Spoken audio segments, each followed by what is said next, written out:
Good morning mga mi! For today's video, request ni client. Yes po, first time ko din tong gumawa ng ganito mga idol kasi trending daw ito. At gusto ni client ay fresh flower lang daw at puting rosas ang lalagay natin. Kasi nga, 18th birthday sa kanyang anak guys. At naisip ko nga magbablog ako sa paggawa ng ating flower bouquet. So, pupunta tayo sa Misamis Oriental para bumili ng flowers. Fresh flowers guys.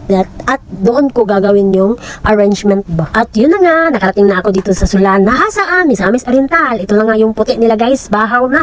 Pangit pa, kaya hindi talaga ako bumili. Kaya napag-isipan ko na bumalik sa Villanueva Misamis Oriental. Baka meron doon mga flowers na puti.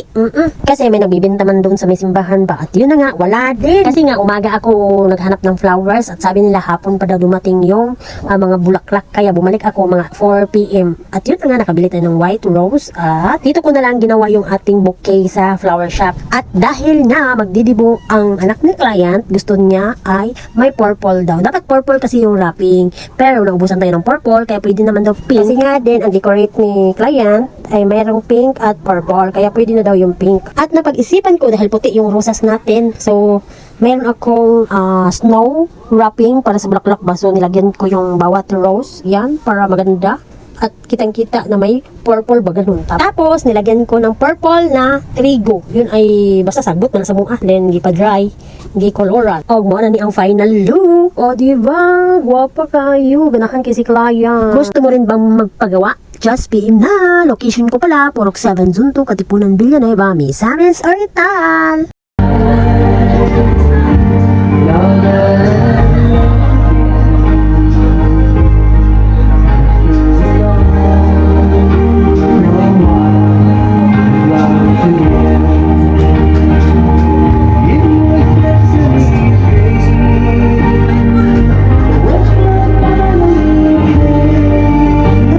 May nakikita ba kayo na hindi ko nakikita? Uy, naglalaway na siya.